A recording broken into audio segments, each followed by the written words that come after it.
নারী টি-20 বিশ্বকাপে অংশ নিতে বৃহস্পতিবার আরব আমিরাতে যাচ্ছে বাংলাদেশ দল। প্রথমবার বিশ্বকাপ দলে জায়গা পাওয়া ক্রিকেটাররা রোমাঞ্চিত, জয় দিয়ে অভিষেক রাঙানোর লক্ষ্য। 3 অক্টোবর স্কটল্যান্ডের বিপক্ষে প্রথম ম্যাচ টাইগ্রেসদের। রাজনৈতিক অস্থিরতায় নিরাপত্তা সংকটে বাংলাদেশ ছেড়ে মেয়েদের টি-20 বিশ্বকাপের আয়োজক এখন সংযুক্ত আরব আমিরাত। সেই উপলক্ষে শেষ মুহূর্তের প্রস্তুতি সেরেছে বাংলাদেশ নারী দল।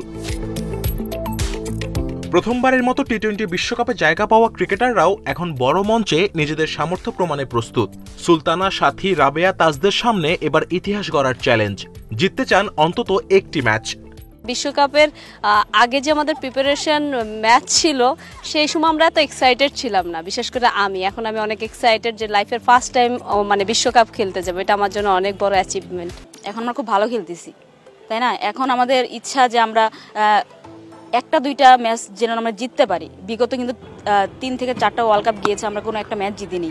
তো আমরা চাই ফার্স্ট ম্যাচটা জিতে যেন আমরা ওয়ার্ল্ড কাপের সূচনা করতে পারি যে আমরা বাংলাদেশ টিম কোনো ম্যাচ উইন করেছি। ইতিমধ্যে বিশ্বকাপের দল ঘোষণা করেছে বাংলাদেশ। সাম্প্রতিক সময়ের পারফরমেন্স বিবেচনায় ম্যাচ বাই ম্যাচ জয়ের স্বপ্ন দেখছে ক্রিকেটাররা।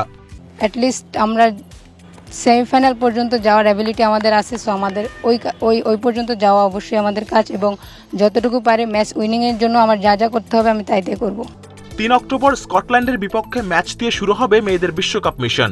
এছাড়া বি গ্রুপে আরও 5টি ম্যাচ খেলবে নিগার সুলতানার দল। Kamrul Hasnat, independent news.